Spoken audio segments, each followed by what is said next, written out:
Hello दोस्तों, welcome back to my channel knowledgeable brain. और आज हम इस वीडियो में बात करने वाले हैं जॉन मिल्टन की पोएम पैराडाइज लॉस्ट के बारे में।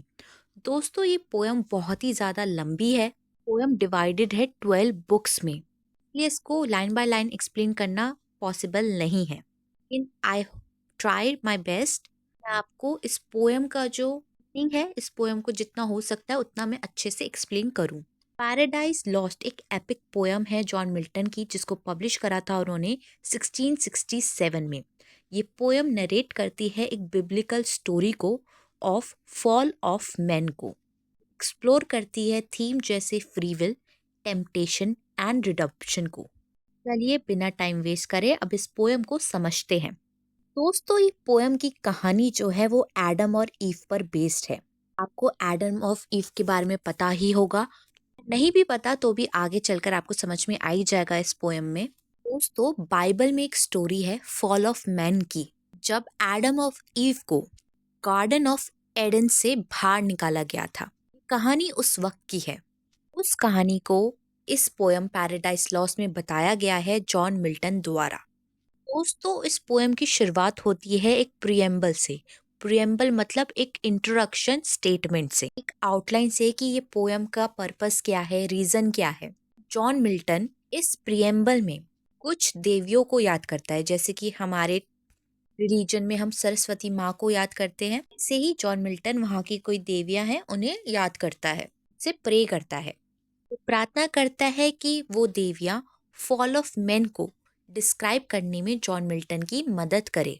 तो दोस्तों, अब पोयम में क्या होता है कि जो सैटन है, जो शैतान है, और उसके साथ कुछ दूसरे डेविल्स हैं, वो सब के सब गॉड की आर्मी के द्वारा हरा दिए गए हैं। सारे शैतानों ने, डेविल ने, बुरे जो एंजल्स हैं, उन्होंने प्लान बनाया कि हम एक जगह मिलते हैं और तय करते हैं कि गॉड को आखिरकार कैसे हराया जाए। तो उनमें से एक डीमन बोलता है जिसका नाम है बेल्जेबुब। वो बोलता है कि जो गॉड क्रिएट कर रहे हैं ना ये अर्थ को, उसको हम करप्ट करते हैं। वो सब गॉड से बदला लेना चाहते हैं। तो अब क्या होता है, सैटन बेल्जेबुब के इस सजेशन पर अग्री कर लेता है। तो सैटन अपनी हेल को छोड़कर अर्थ पर जाता है गॉड की क्रिएशन को करप्ट करने के लिए। लेकिन जाने से पहले वो अपने दो बच्चों से मिला, जिसका नाम था सिन और डेथ, मतलब कि पाप और मृत्यु। तो दोस्तों, हेल से अर्थ तक के लिए एक ब्रिज बनाया गया। उसी वक्त जो गॉड है वो एक प्रिडिक्शन करते हैं कि जो सैटन है वो इस अर्थ को करप्ट करने वाला है, दुनिया करप्ट हो जाएगी। उस वक्त पे जीसस क्राइस्ट जो है वो जन्म लेंगे और जो करप्ट लोगों हैं, करप्ट दुनिया है, उन सबके पापों को अपने ऊपर लेंगे और सेक्रीफाइस करेंगे। अब जो सैटन जो है, पोएम पे आते हैं। सैटन चुपके से गॉड के बनाए हुए क्रिएशन पर एंटर कर गया। जब वो एंटर करता है तो वो तो पागल ही हो जाता है, शॉक में आ जाता है इतनी ब्यूटीफुल चीज देख के। पहले से ही गॉड से ईर्ष्या करता है, जेलस फील करता है, और पैराडाइज देखने के बाद उसकी जो जेलसी है वो और ज्यादा बढ़ गई। तो उसने मन ही मन में संकल्प लिया कि ये जो गॉड की बनाई हुई पैराडाइज है ना, इसमें कुछ ईवल क्रिएट करेगा या फिर कुछ बुरा बाहर लेकर आएगा इस जगह में से। और तभी सैटन ने वहां पे एडम और ईव को देखा। दोस्तों, एडम और ईव गॉड के बनाए हुए पहले ह्यूमंस थे। वो दोनों आपस में बात कर रहे होते हैं जब सैटन कान लगा के उनकी बातें सुनता है। वो दोनों बात कर रहे होते हैं फ्रूट ऑफ नॉलेज के बारे में। गॉड ने उन दोनों को गार्डन ऑफ ईडन में बोला कि तुम दोनों इस गार्डन में कुछ भी चाहो कर सकते हो, लेकिन तुम वो नॉलेज ऑफ ट्री का फल नहीं खा सकते हो। फॉरबिडन फ्रूट है, तुम उसको नहीं खा सकते, उसको नहीं तोड़ सकते। वो इस बारे में डिस्कस कर रहे होते हैं आपस में। जब सैटन ये बात सुन लेता है, रात हो जाती है और सैटन उन दोनों के पास जाता है।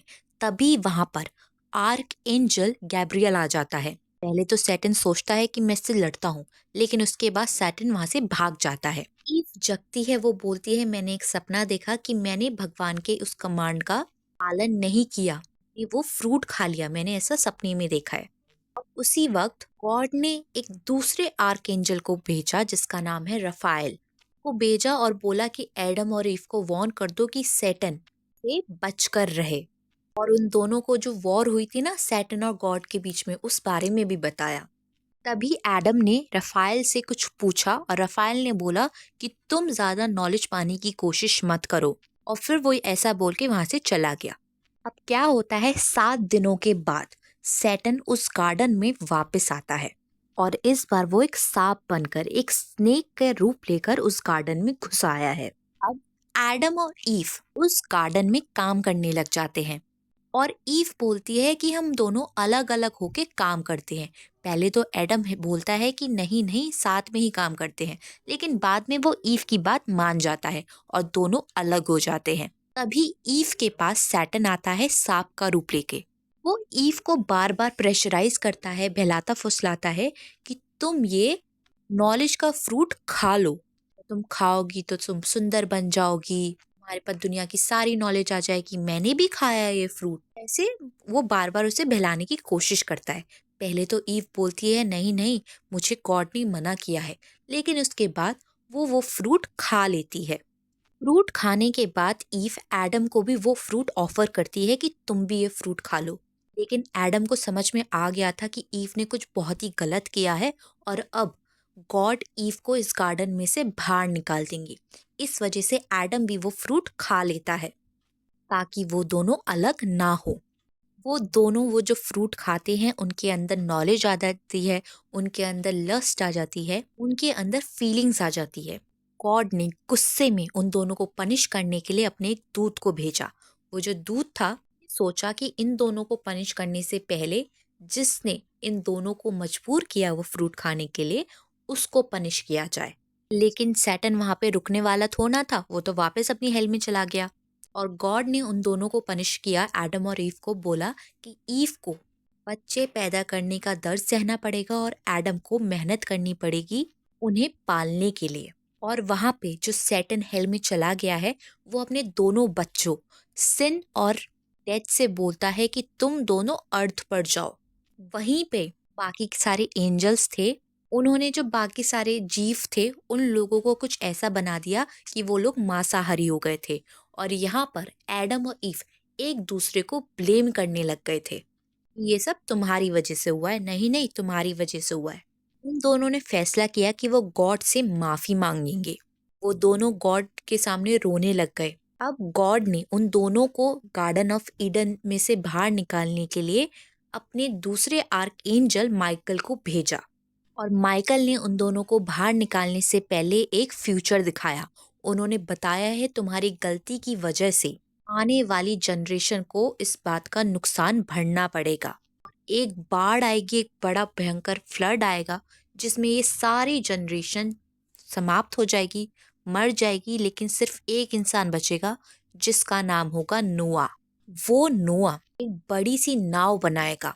उस नाव में हर जीव जंतुओं को रखेगा, उनके पेयर को रखेगा, मेल और फीमेल को, और कहीं दूर ले जाकर एक नई दुनिया बसाएगा, एक नई दुनिया बनाएगा। और उसके बाद जीसस क्राइस्ट का जन्म होगा। जो दुनिया के जितने भी लोगों के पाप है, जीसस क्राइस्ट उन पापों से इस दुनिया को मुक्त कराने के लिए अपने आप को सेक्रीफाइस करेंगे। तो माइकल ने ये सारे फ्यूचर के दृश्य दिखा के एडम और ईव को उस गार्डन ऑफ ईडन से बाहर निकाल दिया, जैसा कि गॉड ने उसको करने को बोला था। लेकिन ऐसा नहीं है कि सैटर्न को माफ कर दिया गया।